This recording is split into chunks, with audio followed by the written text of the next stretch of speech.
Welcome to our Game Developer Meetup hosted by Xaviant. I am Michael McMain, I'm the CEO of Xaviant. I'm just up here to introduce people, I'm not your entertainment for tonight. So before we have Tim come up and do his demonstration, we're going to have Andrew Greenberg is going to come up from the Georgia Game Developers Association. Get a little close to this thing, kind of intimate. And he's going to tell us a few things, and then after that, Tim is going to come up and show you some stuff about CryENGINE. And I think they're going to get to see a little bit of our stuff along with that, aren't they? So that'll be cool. All right? So thank you very much. All right, well, for the entertainment.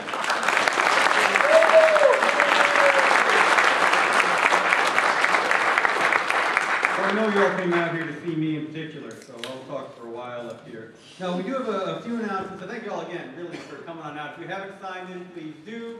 That doesn't mean we're going to spam you. In fact, people complain we don't send enough spam out. This means we'll have ways to contact you. If you haven't had a chance to sign in, the computers up there at the table are all ready for you.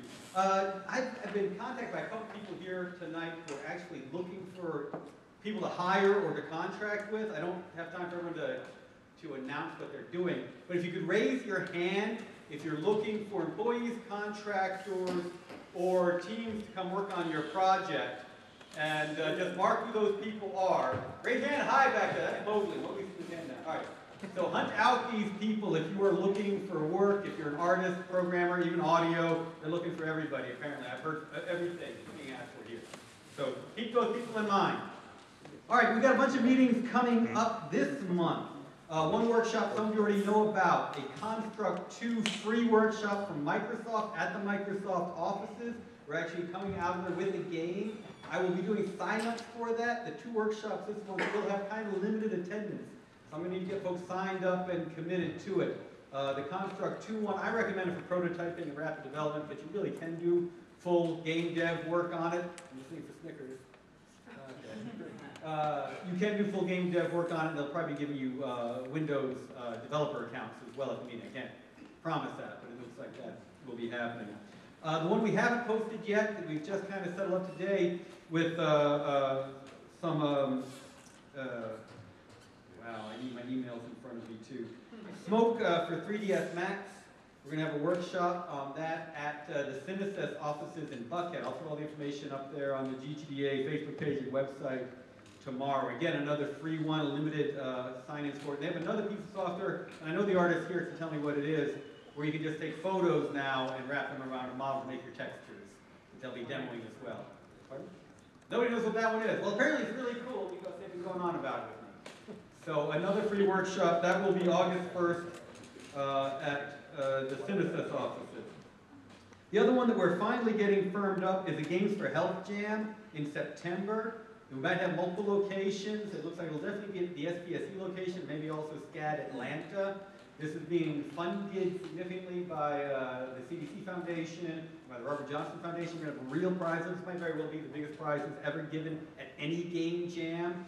We're expecting a lot of professional prizes as well as possibly something in the neighborhood of $5,000 to $10,000 in prizes for the teams involved in it, as well as for those of you who need internships, an internship to finish the game at the CDC. So, and you can come to the jam and not work on Games for Health Jam if you're just available for prize. Everyone can come out to the jam. It will either be the second weekend in September or the third weekend in September. We hope to have it figured out today, but next couple of weeks. Will it be on the website? Yes, when we finally get the date absolutely firmed up, it'll be up on the website, absolutely. A bunch of other events coming up this weekend. All the audio folks through Georgia Music Partners have asked me to announce a big member celebration tomorrow night. For all of you who are fascinated by patents, we're having a patent summit that we're co-sponsoring down to Biltmore. I'll be there. I love patents, but I don't know anyone else who is that insane. And Thursday night will also be featured on gpb.org on their Georgia Works program, talking about the game industry. So if you're to that, 7 p.m. gpb.org, georgiapublicbroadcasting.org. Last 2 things, Deborah Thomas stepped down from the GGDA presidency, Atlanta presidency a little while ago. Abby Jocelyn over there, if you'd raise your hand. You're going to be heading up.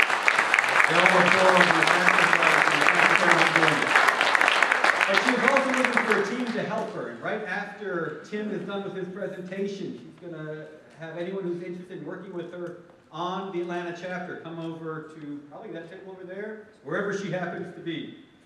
So seek her out. And the last thing, most of you already know this, but if you don't, we will be having the first official Siege volunteer meeting at 8 p.m. tonight. So after this is done, I look forward to working with all of you on our next Siege. Thank you very much, Michael. And now we got that guy, Tim. So, Tim.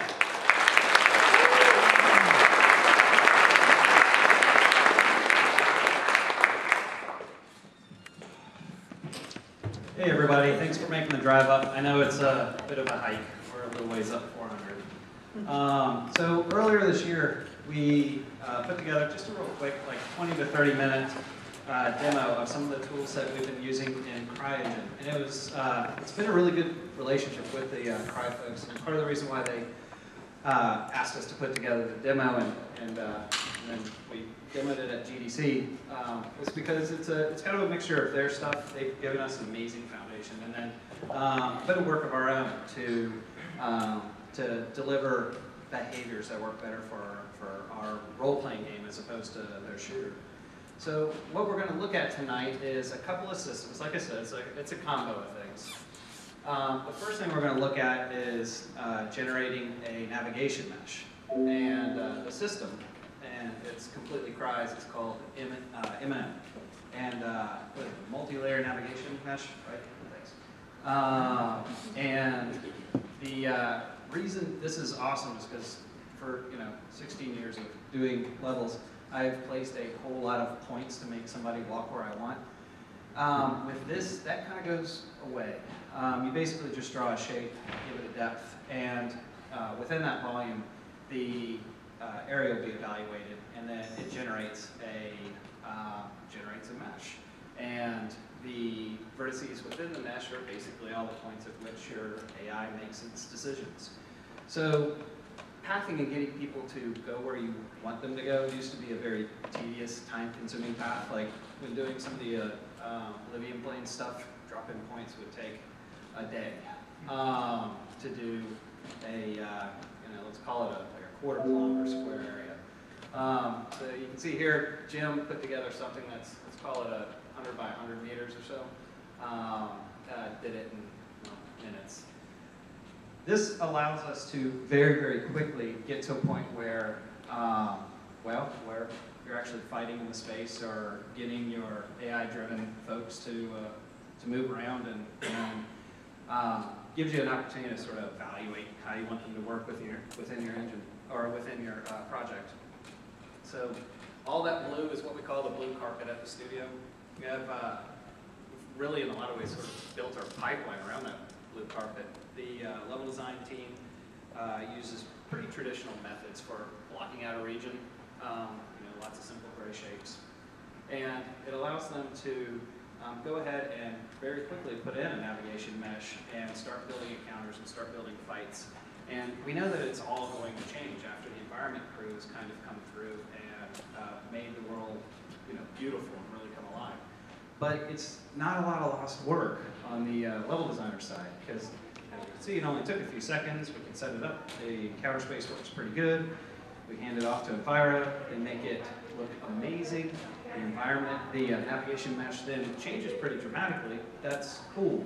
All we have to do is kind of come in and we can delete it, place a new one, or just start sort of tightening up this mesh to account for all the changes that came through with the pass from the environment artists.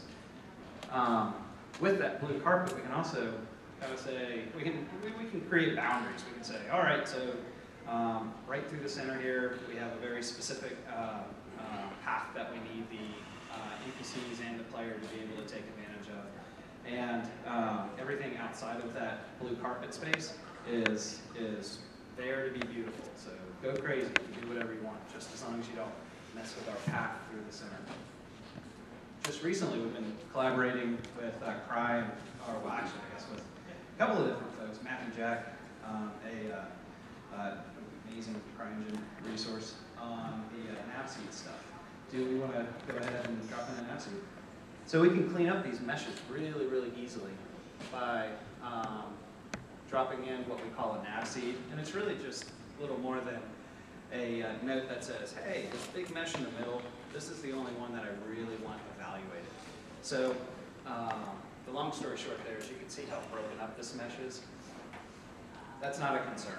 We can specify the contiguous path through the space, you know, the one long section that is most critical to our gameplay, and then place that seed, and then it'll flag the path in the middle is blue, and then everything else is red, and the AI knows, oh, okay, all I care about is the center area.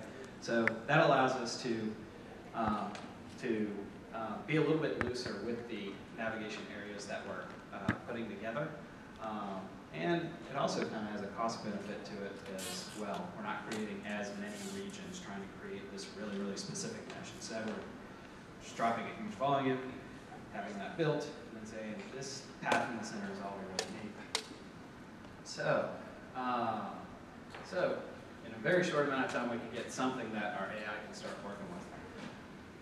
I'm going to move on to our combat grotto. All right, so that area is just a nice demo space because it's kind of cool looking, and you can see how intricate the path gets. We're going to fly over here to another space. It's just all woods, a little bit gentler, and a little bit easier to set up a combat scenario. So in here, we're starting to look at Cry's tools as well as some of our own. And when we're at GDC, we really were kind of hammering on, hey, iteration speed, iteration speed. That was the big deal here, because building a combat encounter in a lot of engines is it can take a fair amount of time getting your NPCs in there, getting them hooked up, spawned, scripted, controlling, yada yada yada, before you can actually get some kind of feedback and figure out if your space and your NPCs are actually going to cooperate with one another. With some of the work that we've been doing with Cry here, we have a basic system of dropping in an entity that's the encounter manager that controls everything that's going to get spawned into the fight. And let's see, I'm just talking, I'm not actually, I don't know where Jim's at. Are you at the encounter manager part? All right, cool. We're on track. All right, so the encounter manager is dad. And then from there, he's got a bunch of wave managers looking after the kids. And then the kids are going to be the next step, and that's where we actually start spawning in NPCs. Again, the nice thing is since that mesh is nothing but a big circle around this grotto, hit generate. Generation usually takes, this is a pretty decent sized map, probably roughly half a kilometer in width, and then meandering 1.5 kilometers through the space. And it takes it to do the whole thing, probably 4 or 5 minutes for everything, maybe not that, 3 minutes to generate nav for everything, which is huge. That means that any LD at any point in time working on a location is generating the mesh for a couple of arenas in seconds.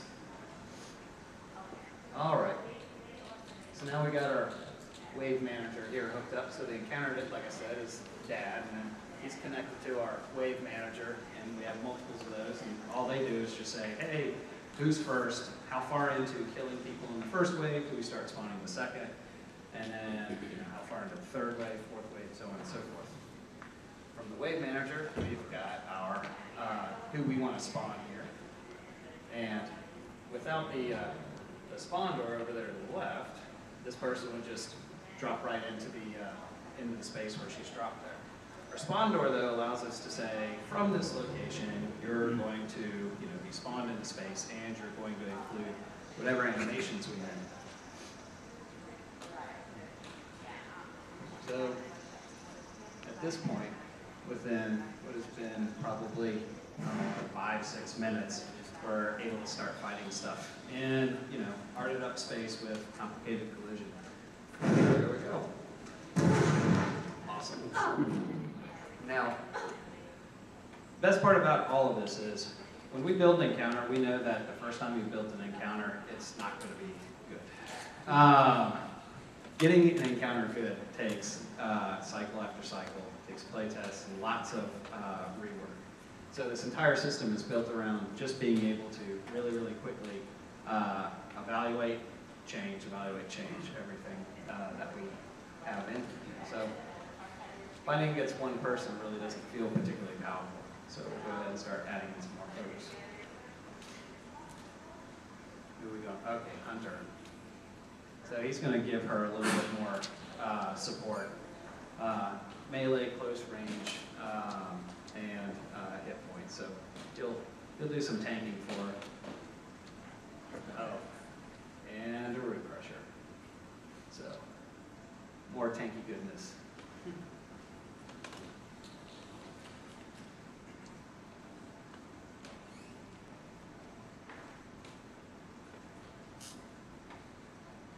So with this setup, it allows us to have a lot of different tools to get increasingly smarter looking behaviors out of folks, from subdividing that navigation mesh so that there's more points for them to make decisions from, as well as just adding different encounter groups, because all of the AI act with one another in position and then what they choose as their attack.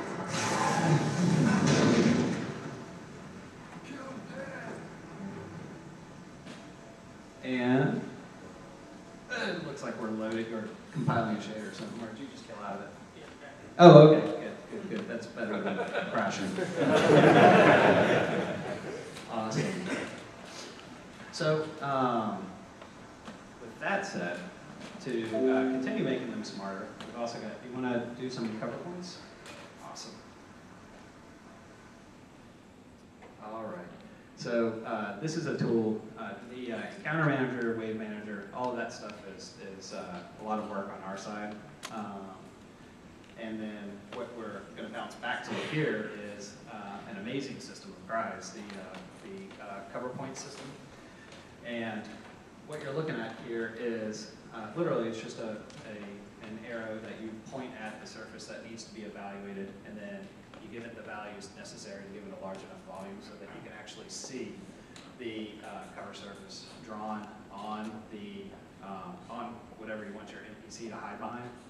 We've written a lot of very specific behaviors for a lot of our NPCs. A lot of our you know, guys out to kill you are cowards. They like to hide and summon things and throw things at you. So cover is really, really important to us. And the fact that we can drop in and cover that quickly and add hundreds of cover points to any particular area in a hurry makes our guys look a lot smarter real fast. That's good. Do a swarmer side in there. Cool. Oh, good. Feel free to ask questions. This is informal. It's Atlanta. We're all friends.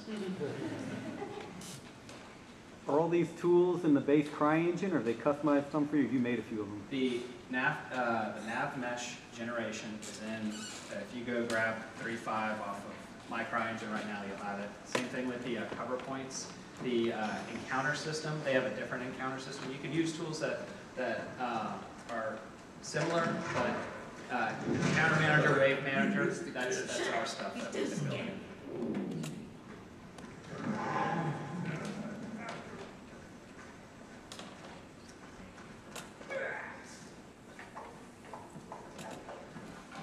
So yeah, you can see them starting to flee and look for locations to hide from you, because you can shoot fire at them.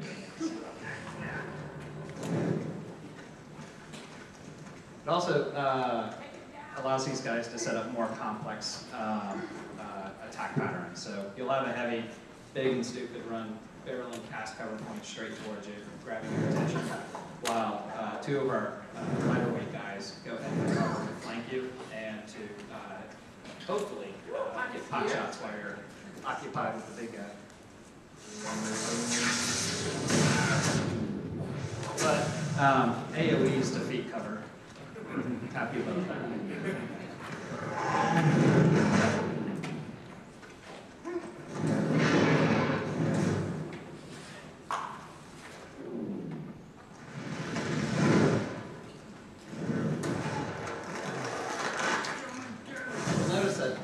something that, as soon as Jim hops out, there's actually a really cool key piece to this that we accidentally skipped over because we were so excited about getting to the fighting. Let's move some of that geometry around.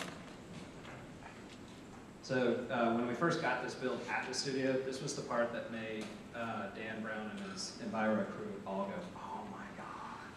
And that was the fact that we would build an nav mesh and hand off a gray map with a big blue carpet in it. And the concern was, oh my God, but we're going to wreck your nav when we start arting it up. Well, actually, it just regenerates. It's all good. So that is what allows us to build big maps with a team of approximately 12 guys in a big, big hurry. So again, all in an effort to give good encounters. Yes? Okay, so the blue carpet is where most people, where the NPCs are allowed to go, correct?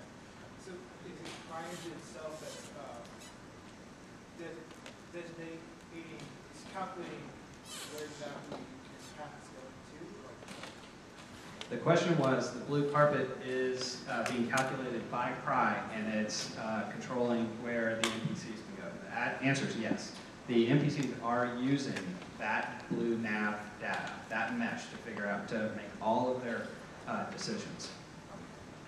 But the key is that the blue mesh determines where they can walk, but obviously we still have to put behavior that drives them to go where they want to go. The blue mesh doesn't tell them where to go. It just tells them where they can walk. Yeah, we deliver all the rules for them to make the decisions by. The blue mesh just says, these are all valid. When you're putting down more enemies and NPCs to spawn, do you have to tag each of them to the wave manager and all the other managers individually every single time? Just pick target, each time I want to put something down?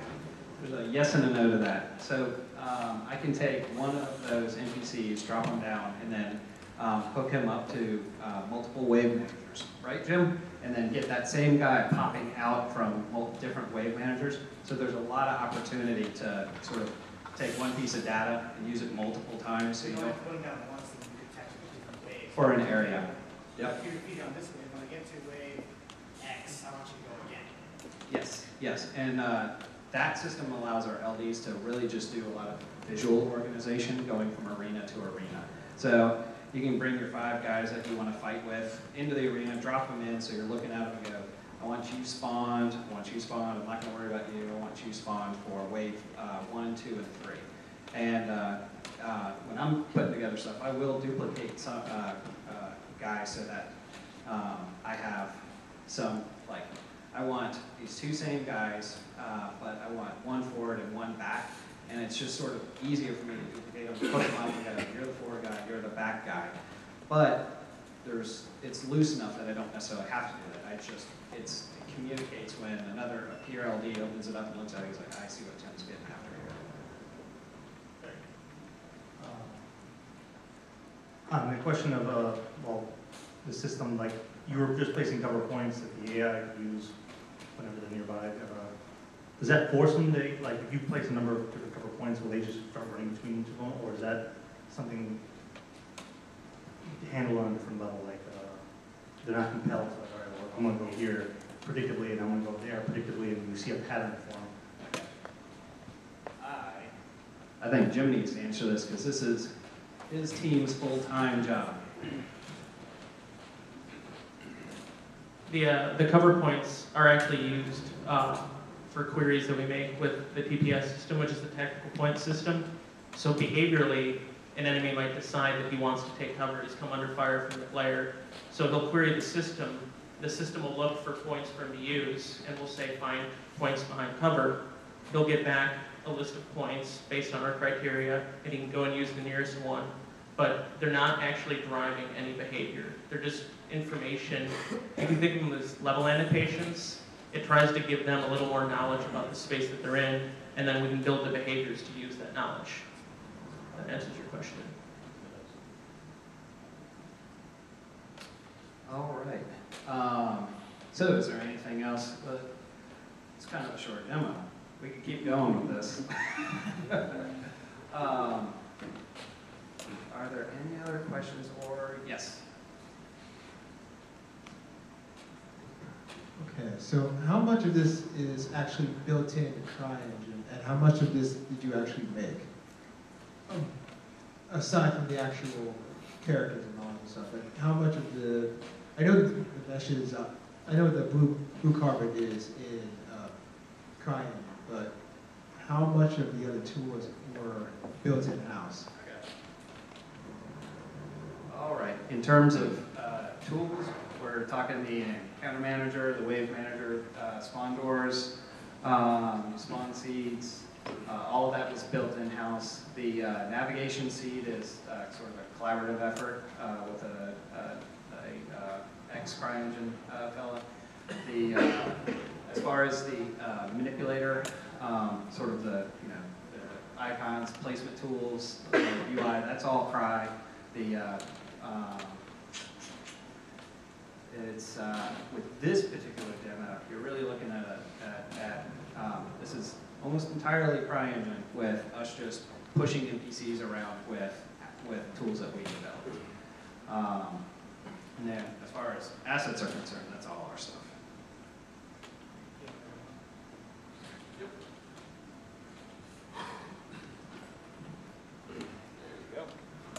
Testing, testing.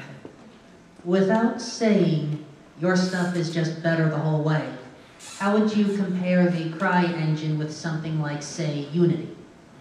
Like, what are the advantages and disadvantages compared to that? That's a big question. Okay. Every tool set has its place, and every team has different needs. So it's actually a pretty murky question. I'm going to give it to Jim for Unity, and then I'll give you a sort of a blow-by-blow for Unreal. Yeah, it's tough to compare them because it's all context. I've used Unity a lot outside of my day job, and Unity is great for mobile games. It's great for getting stuff together in a collaborative environment. The tools are really easy to get into. It's really easy to extend. It has its strengths. But CryEngine, in terms of what you get out of the box, I mean, a fully functional AI system with behavior trees, selection trees, triangulated navigation, now the multi-layer navigation. I mean, that's huge. And then their render is one of the best in the world. I mean, the graphics that we're able to push are extremely impressive, and that's something that happens because of the iterations that they make on their games, pushing it back into their tools, and then licensees get the benefit of that work. So it's hard to compare. They each have their strengths, and it really just depends on the project and the team. You mentioned UDK, but it occurred to me that maybe the Elder Scrolls tools are a better comparison point. So you're talking about an editor that is built to build a very similar product. The Elder Scrolls editor, when I was working in it, it had a lot of advanced NPC manipulation features, a lot of great AI control, a lot of great even just authoring and editing of the NPCs. Maybe they weren't the best looking in the world, but you had an amazing amount of control over what they're wearing, what their inventory was, what their motivation was, all this great stuff that we're continuing to try and get up to that point with that editor. But on the flip side, that editor and that team made huge sacrifices for the sandbox. So with our render, our vegetation, a lot of the, ours, CryEngine's, with a lot of the world building and environment work that they put into their editor, we can get something pretty competitive, if not better looking, much faster than we're able to do on the Elder Scrolls side of things, because, and it's not apples to apples ever. There are tons of sacrifices to get that infinite terrain, and also to get that editor up and running for the team. It was let's just say that it's a little bit, it's harder to get into and to be able to build this fast in because the situation was so different when they were trying to get it up off the ground. So it just always depends on the needs. A lot of studios actually, their first mistake is to pick a big feature and then an editor that goes with the big feature and not look beyond that first big feature. And then they're saddled with an editor like, I don't know, you know, they're saddled with an editor that does one thing well, but doesn't actually handle the full scope of all the needs. All right.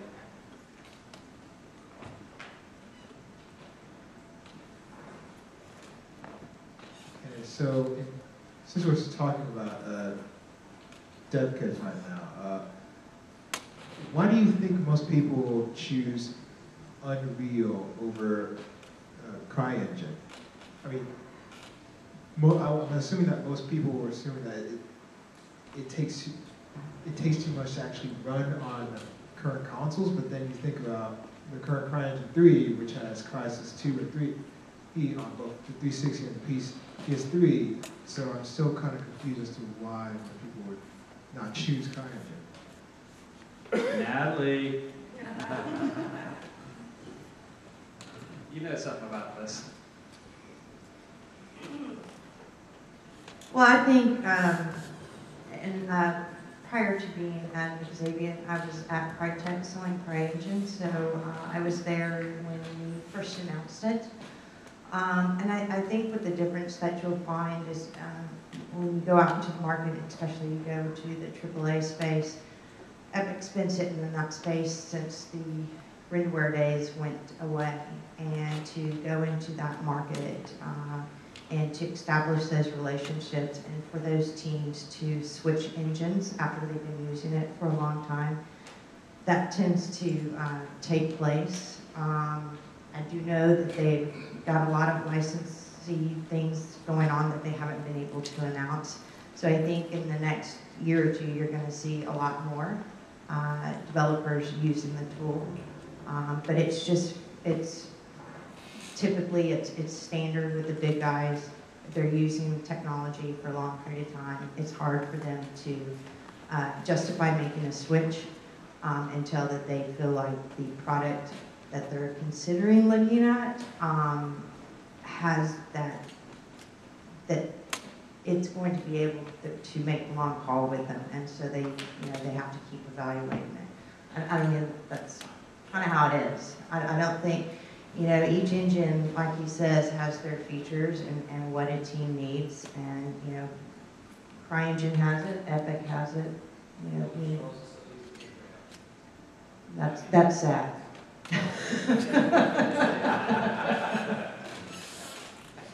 But that's it from a business standpoint. I'm sure there's some technical things too, but those are some of the hurdles that you face bringing a new engine to the market. So I hope that answered your question. All right.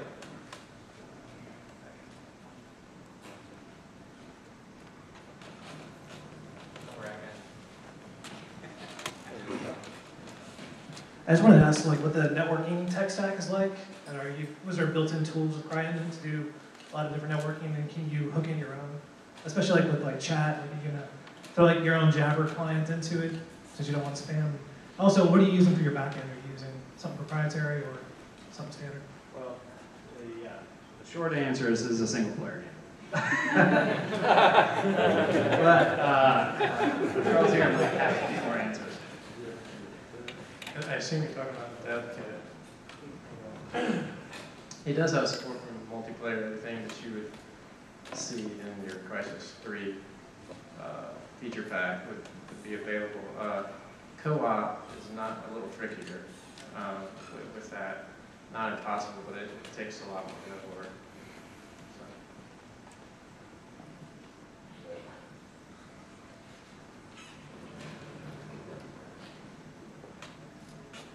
Okay, can the CryEngine, after you model the scene, totally finished an environment, can you export it to another program like Maya or maybe 3D Studio?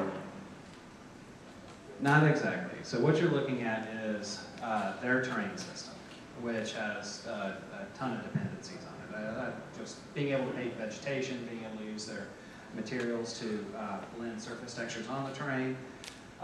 So that just kind of getting started. That is, while there's probably a way to dig the terrain mesh out, there's probably an exporter for the terrain. But you would be getting just probably like an STL or some kind of point cloud out of that thing.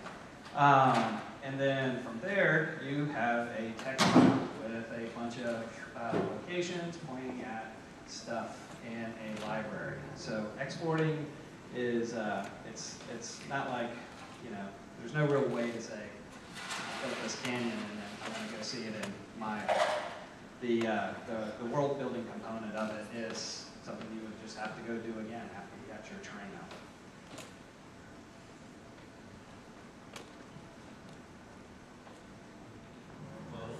Well, first off, I just wanted to say I was really impressed with the nav meshing system. I've actually used, I've done a couple of mods with the Elder Scrolls editor and Red dots and blue dots.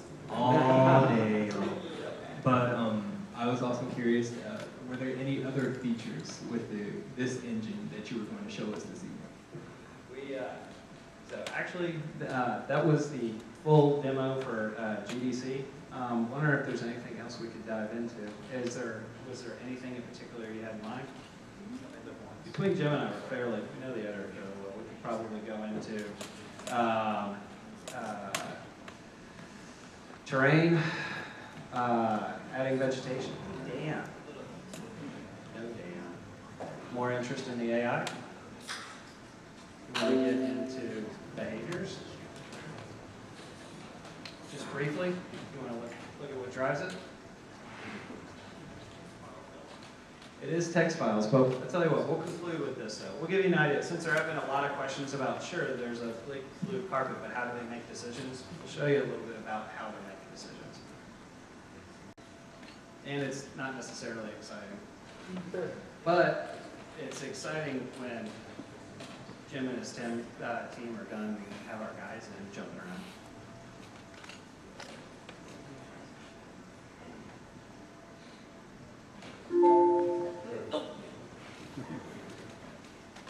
Is it a limited account?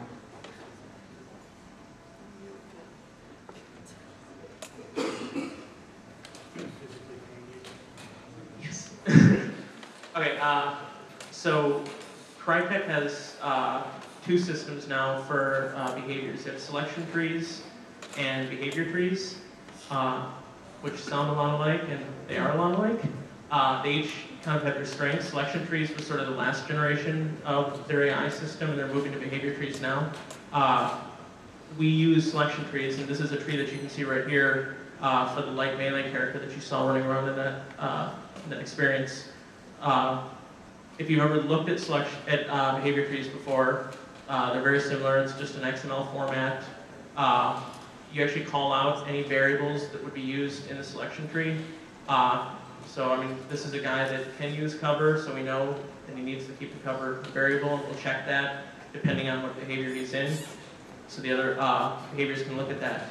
So you've got your root of his selection tree itself, and at the top of the root is spawn, because before anything else, they have to spawn. This has to evaluate for anything else. So if he's a character that doesn't spawn, spawning will never be true, and he'll move on. Logic control is a section that we use just for any status effects, anything that's kind of common to all of our enemies. I mean, I used the ice spell and I froze a guy. That frozen state, behavior, if you will, is something that all our guys are capable of being in. So that's actually something that we can share across all of our enemies. The majority of his time is spent in the combat tree. And as long as he's set as in combat, which the perception system does, he will do these different behaviors depending on their conditioning. He has a charge attack. So behind the scenes, we have a combat manager that's trying to choose the best combatant to attack depending on a bunch of criteria. He will send an attack signal. He'll actually set this do attack to true when he wants an enemy to attack. It's somewhat like the AI director idea in Left 4 Dead, but it's more on a per enemy basis as opposed to kind of a group mentality. So if that value is true, he'll do his attack behavior, which actually maps, all these behaviors map to Lua behavior files. They're kind of just a templated interaction with all the systems and the individual behavior. Beyond that, he has, an approach behavior for if he can't attack, he can't charge, well, he needs to get towards the player, so he's going to move towards the player in his approach. Otherwise, he'll run his movement, which might be a wander, like we have down here. It could, it all depends on the character and how the behavior is crafted.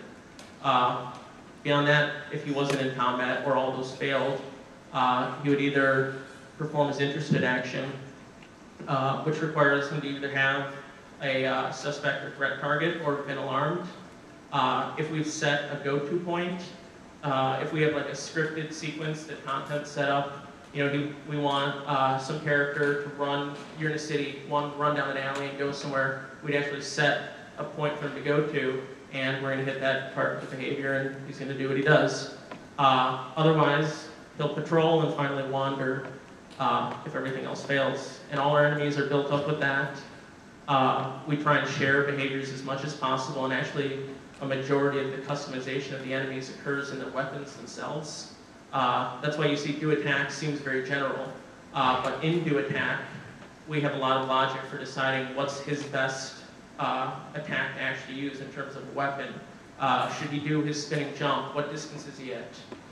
Does it make more sense for him to charge in and slice at the player, stuff like that? That actually happens within the individual behavior, and the tree is more of an outline of his greater behavior goals. So, that. Thanks for that impromptu lesson.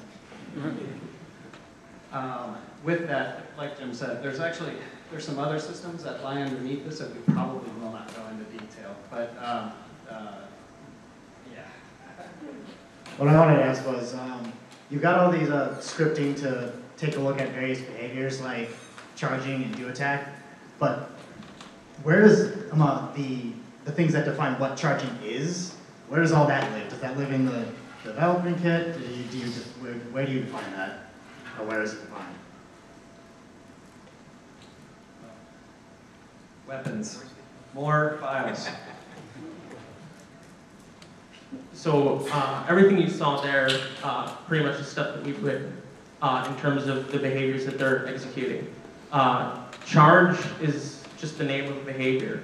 In that actual behavior, we decided what charge is, what it means. So charge for us actually means I want to attack, and I'm willing to append a move action to my attack to achieve it. Because normally, when they evaluate their attack, it's do you have a weapon that you're capable of using because you're in a certain range.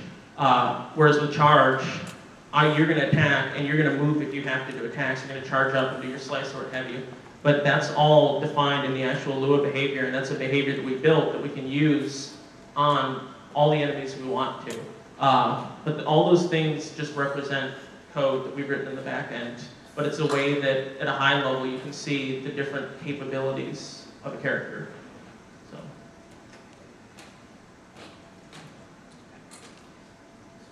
Andrew Howe. Okay, so the tester in me wants to know, so you got the scripts here. You got the you fight, run, hide, whatever. Does the system then work on group size encounters too, where if I've got 5 dudes on one flank and 5 dudes on the other, and I wipe out the left flank, do the guys on the right flank then say, "The hell with this and get out"? Or does it also act like in say Assassin's Creed, where if I attack guard and start running through the city, more guys keep following as they are alerted? I mean, does the system handle that as well?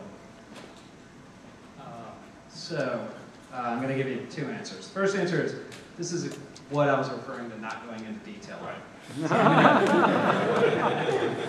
So that's answer 1. Answer 2 is, yes, we have a system that we're really proud of that manages some pretty complex behaviors. And everything you've seen with all of these guys, they are completely aware of one another and making decisions based off of one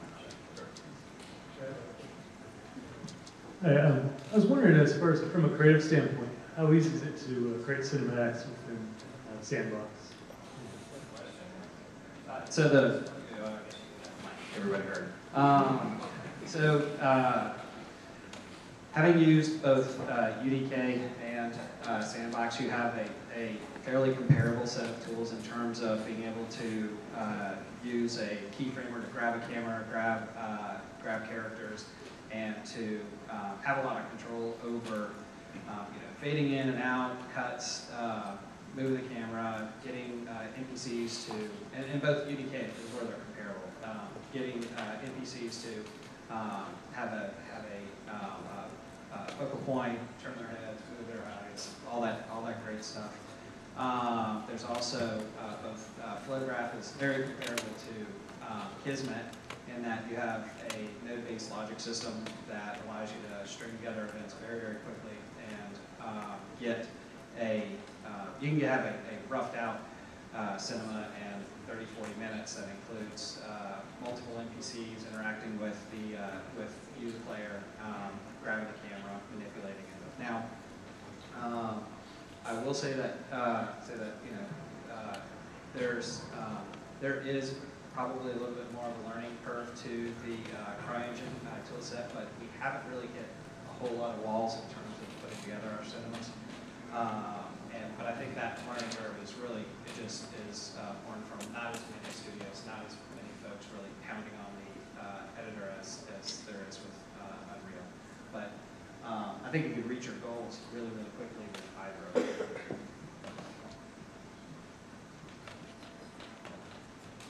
Okay, thanks. I was wondering, the tools that you guys built for the IDE, is that also written in Lua? And then also wanted to know what you guys thought about Lua as a language for scripting as a whole.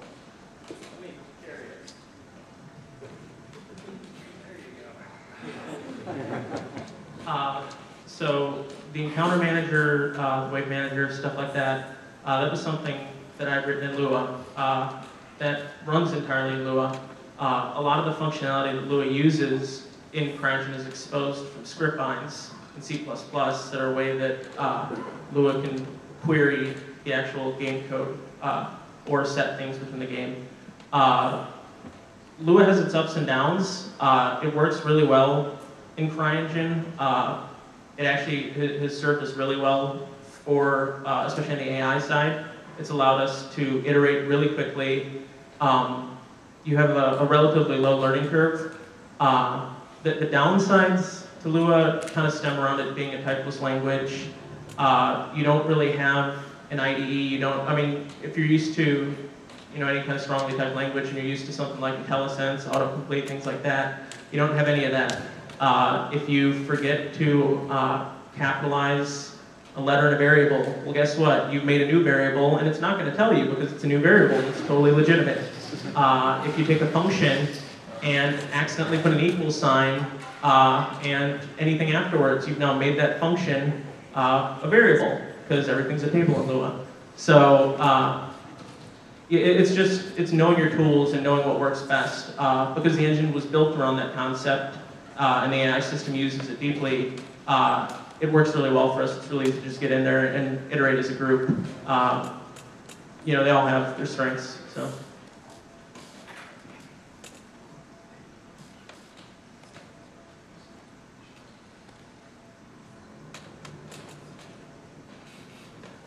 I'm curious, I'm an animator, and I was curious how with your animations, can you do, how did y'all find, I'm not sure if I used it in this game, but with a simple event-based type of animation simple in here, with objects or certain assets that you might have done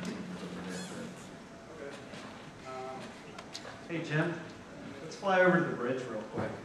Now look, this is going to be really rough. Stuff's going to break.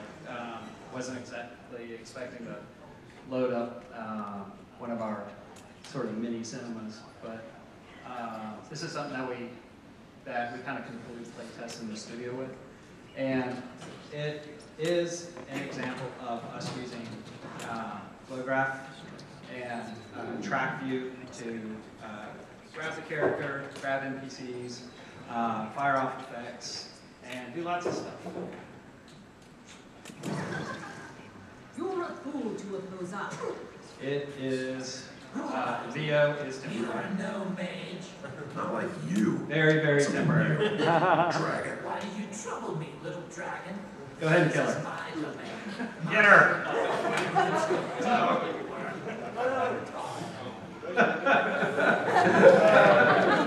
So, what I meant by kill it was actually shoot her, not kill out of it.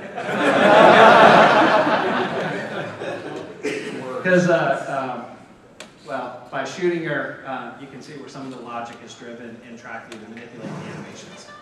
You're a fool to oppose us. Who are you? You are no mage.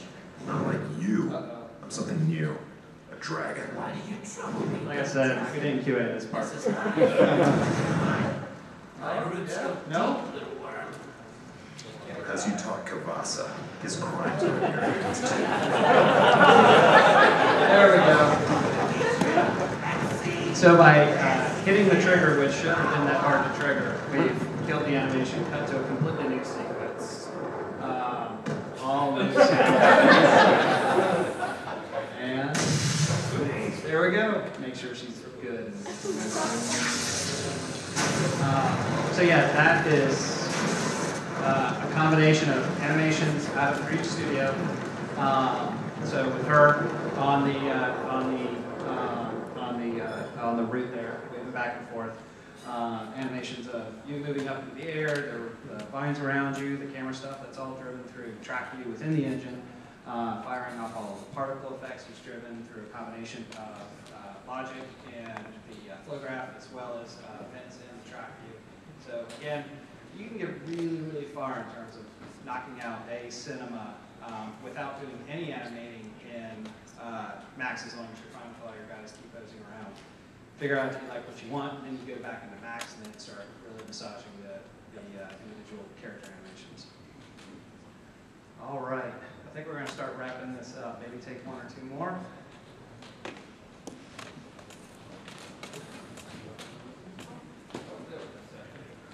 In terms of managing your character animation, your animation sets, your blending trees and all that, how does CryEngine handle all that?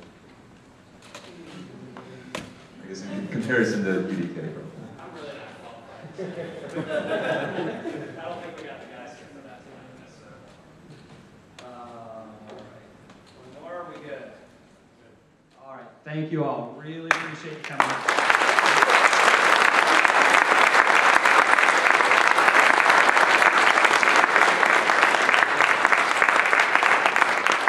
So I'm just going to finish with just two things. First, I think it's kind of interesting. We have this awesome engine, environment editor that we got up there on the screen, and we're dealing with it. And somebody asks a question, we can see something really cool, and only a nerd says, "Let me show you a text file."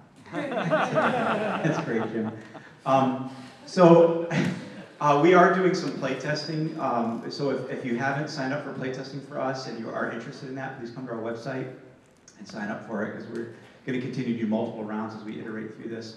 And again, just want to thank you for everything. And I want to give a special thanks to both Natalie and Jamie for setting this up for us and organizing everything.